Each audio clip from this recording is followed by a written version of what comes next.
جب رسول اللہ صلی اللہ علیہ وسلم نے رسالت کی تبلیغ اور امت کی خیر خواہی کا کام مکمل کر لیا تو آپ کے اقوال و افعال میں دنیا سے رحلت کے آثار نمایاں ہونا شروع ہو گئے۔ آپ نے 10ویں سال رمضان میں 20 دن کا اعتکاف فرمایا اور سیدنا جبریل علیہ السلام نے آپ کو 2 مرتبہ قرآن کا دور کرایا۔ آپ نے اپنی صاحبزادی فاطمہ رضی اللہ عنہا سے فرمایا، میں سمجھتا ہوں میرا آخری وقت آ چکا ہے۔ سیدنا معاذ بن جبل رضی اللہ عنہ کو یمن کی طرف روانہ فرمایا تو انہیں وصیت فرمائی، اے معاذ، غالباً اس سال کے بعد تم مجھ سے ملاقات نہ کر سکو گے اور میری اس مسجد اور میری قبر کے پاس سے گزرو گے۔ یہ سن کر سیدنا معاذ بن جبل رضی اللہ عنہ رونے لگے۔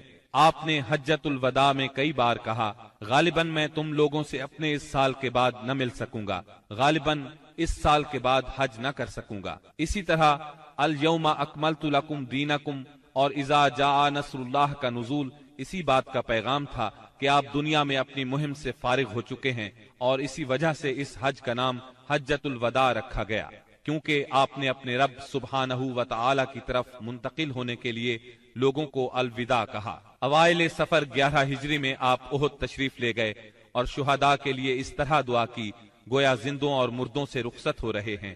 پھر واپس آ کر منبر پر تشریف فرما ہوئے اور فرمایا، میں تمہارا پیش رو ہوں اور تم پر گواہ ہوں، اللہ کی قسم اس وقت اپنا حوض دیکھ رہا ہوں، مجھے زمین یا زمین کے خزانوں کی کنجیاں دی گئیں، اللہ کی قسم مجھے تم پر یہ خوف نہیں کہ تم میرے بعد شرک کرو گے، بلکہ اس کا اندیشہ ہے کہ دنیا میں ایک دوسرے سے آگے نکلنے کی دوڑ میں لگ جاؤ گے۔ ماہ سفر کے آخر میں آپ رات کے وقت بقیع غرقد تشریف لے گئے، اہل بقیع کے لیے دعائے مغفرت کی اور فرمایا، ہم بھی تم سے آن ملنے والے ہیں۔ ماہ سفر کے آخری پیر کو رسول اللہ صلی اللہ علیہ وسلم ایک جنازے میں بقیع تشریف لے گئے۔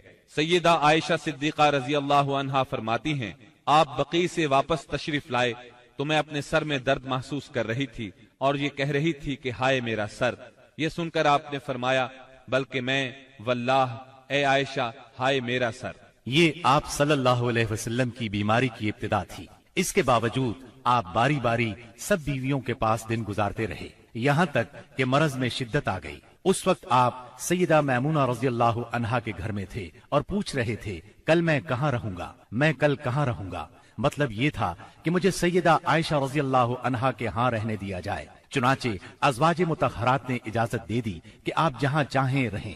آپ سیدنا فضل بن عباس اور سیدنا علی رضی اللہ عنہما کے سہارے پاؤں زمین پر گھسیٹتے ہوئے نکلے اور سیدہ عائشہ صدیقہ رضی اللہ عنہا کے گھر منتقل ہو گئے۔ سیدہ عائشہ صدیقہ رضی اللہ عنہا فرماتی ہیں، جب آپ میرے گھر تشریف لائے اور بیماری نے زور پکڑا تو آپ نے فرمایا، مجھ پر 7 مشکیزیں پانی ڈالو جن کا بندھن نہ کھولا گیا ہو تاکہ میں لوگوں کو وصیت کر سکوں۔ چنانچہ ہم نے آپ کو سیدہ حفصہ رضی اللہ عنہا کے ایک لگن میں بٹھا کر مشکیزوں سے پانی ڈالا، یہاں تک کہ آپ نے ارشاد فرمایا، بس بس لوگوں تم نے کام پورا کر دیا۔ اس وقت آپ نے کچھ تخفیف محسوس کی اور مسجد میں تشریف لے گئے۔ سر پر پٹی بندھی ہوئی تھی، منبر پر فروکش ہوئے اور بیٹھ کر خطبہ دیا اور لوگوں کو وصیت فرمائی، تم سے پہلے جو لوگ تھے وہ اپنے انبیاء اور بزرگوں کی قبروں کو سجدہ گاہ بنا لیتے تھے، تم لوگ قبروں کو سجدہ گاہ نہ بنانا، میں تمہیں اس سے منع کرتا ہوں۔ اور فرمایا، یہود و نصارہ پر اللہ کی لعنت، انہوں نے اپنے انبیاء کی قبروں کو سجدہ گاہ بنایا۔ مزید فرمایا، تم لوگ میری قبر کو بت نہ بنانا کہ اس کی پوجا کی جائے۔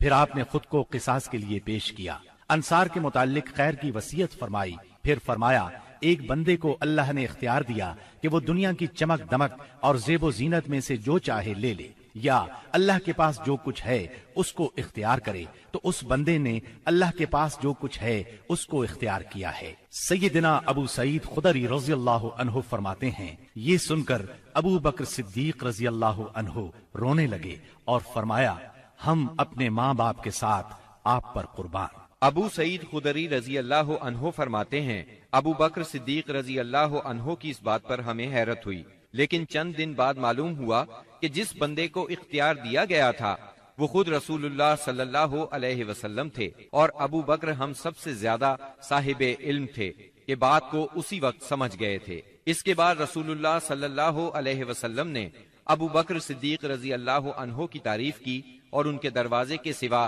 مسجد میں کھلنے والے تمام دروازے بند کرنے کا حکم فرمایا۔ اسی دن آپ نے وصیت کی کہ یہود و نصارہ اور مشرکین کو جزیرۃ العرب سے نکال دیا جائے اور وفد کو اسی طرح نوازا جائے جس طرح آپ نوازا کرتے ہیں۔ آپ نے نماز، غلاموں اور لونڈیوں کے بارے میں بھی وصیت فرمائی اور فرمایا، میں تم میں دو چیزیں چھوڑ رہا ہوں، جب تک ان دونوں کو مضبوطی سے تھامے رہو گے ہرگز گمراہ نہیں ہوگے، کتاب اللہ اور میری سنت۔ مرض کی شدت کے باوجود آپ نمازیں خود پڑھاتے رہے، لیکن اس دن یعنی جمعرات کو جب عشاء کا وقت ہوا تو آپ نے لگن میں غسل فرمایا تاکہ مرض میں کمی ہو جائے۔ اٹھنے لگے تو غشی طاری ہو گئی، پھر افاقہ ہوا تو دوبارہ غسل فرمایا، پھر اٹھنے لگے تو اس بار بھی غشی ہو گئی، تیسری بار غسل فرمایا، اٹھنے لگے تو پھر غشی طاری ہو گئی۔